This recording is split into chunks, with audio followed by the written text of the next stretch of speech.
आज हम आए हैं हरियाणा गौसेवा आयोग। गौसेवा आयोग जिसका मुख्य कार्य है गौवंश को संरक्षण देना और गौशालाओं को आर्थिक रूप से स्वावलंबन बनाना। इसी बात पर चर्चा करने के लिए आज हमारे साथ हैं हरियाणा गौसेवा आयोग के सचिव डॉक्टर चिरंतन कादियान। चिरंतन कादियान जी, सबसे पहले आपका हमारे चैनल मेरा फार्म हाउस में स्वागत है। धन्यवाद। चिरंतन कादियान जी, पहले ये बताइए कि हरियाणा गौसेवा आयोग का जो मुख्य कार्य क्या है?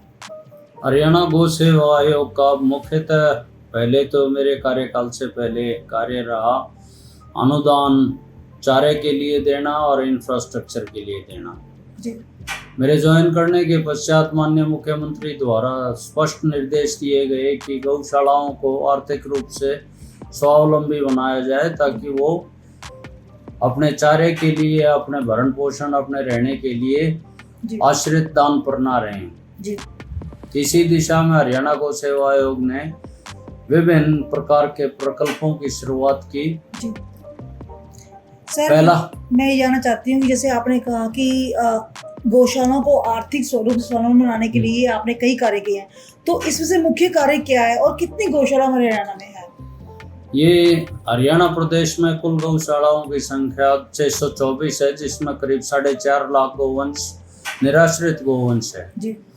इस दिशा में हमने शायद देश में सर्वप्रथम कुछ कदम उठाए और उनका मुख्य जो सारांश ये था कि जो भी गौ उत्पाद हैं उनका स्टैंडर्डाइजेशन, उनका मानकीकरण और उनको वैज्ञानिक रूप से प्रतिष्ठित कराना, ये मुख्य रूप से हमारी कार्यशैली रही। जी। मुख्य जो हमने प्रकल्प उठाए, नंबर 1 प्रकल्प 2 इस विषय में था गौमूत्र का प्रबंधन। जी। जी। देसी गौवंश का गौमूत्र व गोबर अद्भुत क्वालिटी से भरपूर है। जी। तो गौमूत्र के लिए हमने प्राकृतिक फिनाइल बनाने का जिम्मा उठाया, जो कि पाइन ऑयल, चीड़ के तेल और गौमूत्र का डिस्टिलेशन किया हमने वाष्पीकरण प्रक्रिया के द्वारा, जिसमें नीम, गौमूत्र अर्क, सफेदा और लेमन ग्रास का मिश्रण कर तैयार किया। उसके पश्चात उसकी 2 राष्ट्रीय प्रमाणीकरण लैब से टेस्टिंग कराई, जिसमें हमें 70 से 75% बैक्टीरियोसाइडल और माइक्रोसाइडल और वायरोसाइडल एक्टिविटी मिली। जी। उसके पश्चात इसके ऊपर और ज़्यादा शोध कार्य करते हुए IIT रुड़की, जो देश का बहुत ही उत्कृष्ट शोध संस्थान है, उनके सहयोग से और उन द्वारा प्रमाणित किया गया कि जो हमारा गौमूत्र से तैयार किया गया प्राकृतिक फिनाइल है, वो फिनाइल 99.9% बैक्टीरियोसाइडल है और 100% वायरोसाइडल है। ये 30 सेकेंड फ्लोर टेस्ट के रिपोर्ट्स हैं। ये एक गौमूत्र को एक नई दिशा दे सकता है। उसके पश्चात जो ये फिनाइल तैयार हो, ये इस फिनाइल का कोई रेजिड्यू नहीं है।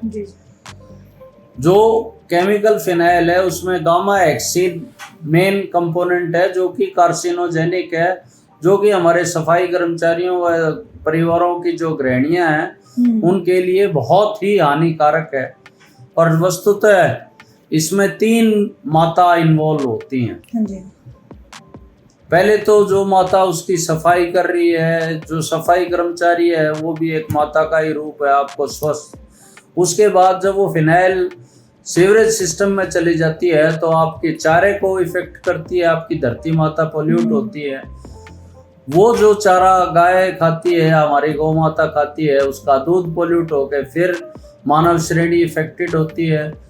जो अन्न उत्पाद होता है उससे जो गृहिणियां हैं, जो बच्चे की माँ हैं, वो दूध पिलाती हैं, उसमें वो जाता है। तो ये जहर की एक साइकिल बनी रहती है। और ये जो नेचुरल फिनाइल है, ये एक निहायत क्रांतिकारी कदम होगा और अगर इसको यूज किया जाए तो गौशाला अपने आप में स्वावलंबी है। जी।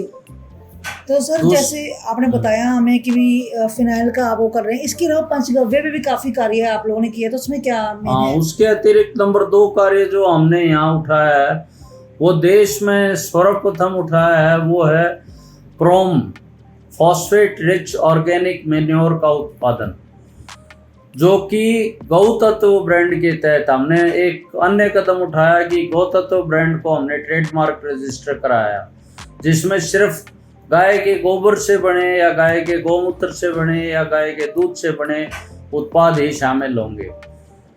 तो प्रोम एक ऐसा उत्पादन है जो डीएपी का पूर्णतः नहीं, मेरा कहना ये भी है, उससे बेहतर विकल्प है। प्रोम को हमने डेवलप किया गाय के गोबर से, डीकम्पोस्टर सॉल्यूशन से, एनपीके सॉल्यूशन से और रॉक फॉस्फेट से। रॉक फॉस्फेट हिंदुस्तान में उदयपुर के खानों में बहुत ज़्यादा उपलब्ध है। करीब 45 दिन की प्रक्रिया के पश्चात इस खाद को हमने टेस्ट करवाया। IARI पूसा जो देश का उत्कृष्ट कृषि संस्थान है, HAU Hisar, PAU Ludhiana, Shri Ram research laboratory एवं उसके पश्चात देश का जो सर्वोच्च टेस्टिंग संस्थान है, national centre of organic farming Ghaziabad. तो जो उसकी लिमिट्स हैं, जो भी उसका केमिकल एनालिसिस है, वो हमने पाया उनके टेस्टों के पश्चात कि यह 1985 के फर्टिलाइजर कंट्रोल ऑर्डर के जो निश्चित मापदंड है उनको पूरा करता है। उसके पश्चात सरकार द्वारा यह आदेश दिए गए या कहा गया कि इसको फील्ड ट्रायल और करवाए जाएं ताकि ये पूर्णतः प्रमाणित और सुरक्षित हो किसान के लिए। जी। तो इसके लिए हमने IIT दिल्ली जो शोध संस्थान है उससे ओकरा भिंडी के ऊपर शॉर्ट टर्म वेजिटेबल पे टेस्ट कराए और जो अब तक की रिपोर्ट्स आई हैं आधे रिसर्च की, उसमें करीब 1 कट्टा DAP और 1 कट्टा प्रोम मुकाबला कर रहा है। और अगर ज़्यादा से ज़्यादा अगर सवा भी हो तो भी काफ़ी ज़बरदस्त उसके रिजल्ट हैं, क्योंकि प्रोम का जो 50 किलो का बैग है वो सिर्फ 900 रुपये में तैयार होता है और DAP का एक बैग 3850 रुपये में आज है, जिसमें से करीब 1350 किसान दे रहे हैं और बाकी सारी धनराशि केंद्र सरकार द्वारा अनुदान से दी जा रही है।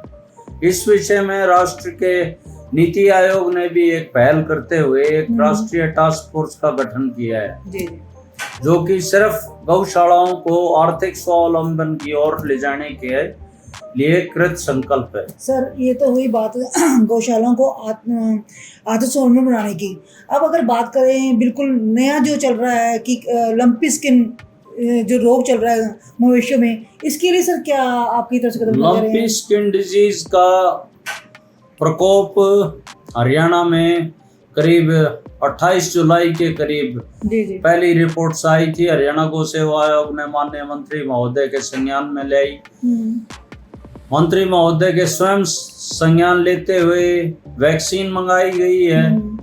उसके पश्चात दवाएं पशुपालन विभाग द्वारा उपलब्ध कराई जा रही हैं एवं अब तो माननीय मुख्यमंत्री महोदय ने माननीय मुख्य सचिव महोदय हरियाणा सरकार की अध्यक्षता में एक कार्यबल कह लें, एक कमेटी का गठन किया है, जिसने जो अदर प्रदेश से आवागमन है पशुओं का वो बंद कर दिया है। सारे हरियाणा में टीकाकरण बड़े जबरदस्त तरीके से हो रहा है। प्रदेश की गौशालाओं में डिसइंफेक्शन की जा रही है। तो संभव है कि जल्द इस पे काबू पा लिया जाएगा। बाकी ये कोई 1% से ज़्यादा मोर्टेलिटी इसमें होती नहीं है। जी सर, ये तो बात हुई हमारी लंपी स्किन की, जिसपे सरकार द्वारा भी काफ़ी ज़ोरों शोरों से इस पे काम चल रहा है और आपकी तरफ से भी, जैसे आयोग की तरफ से भी हर गौशालाओं में जा के शायद इंस्पेक्शन की जा रही होगी। हम हर एक गौशाला को जो भारत सरकार द्वारा गाइडलाइंस दी गई हैं, क्योंकि इसमें सारा ट्रीटमेंट नहीं है, ये वायरल डिजीज है, तो इसमें आयुर्वेदिक प्रिपरेशंस के लिए भारत सरकार ने एडवाइजरी जारी की गई है, जो गौ सेवा आयोग द्वारा गौ सेवा आयोग के मेंबर के मार्फत से और गौशालाओं में सूचना प्रेषित की जा रही है व्हाट्सएप ग्रुप्स के थ्रू, और संभव है जल्दी इस पे काबू पा लिया जाएगा। धन्यवाद सर। तो ये थे हमारे साथ गौसेवा आयोग के सचिव डॉक्टर चिरंतन कादियान, जिन्होंने हमें बताया कि कैसे ये लोग गौशालाओं को आर्थिक स्वावलंबन कर रहे हैं। वहीं जो लंपी स्किन डिजीज है, जो पूरे भारतवर्ष में एक महामारी की तरह फैली हुई है, उस पर कैसे सरकार का सहयोग कर रहे हैं। तो इसके आपका बहुत बहुत शुक्रिया सर, आपने इतनी सी जानकारी दी है।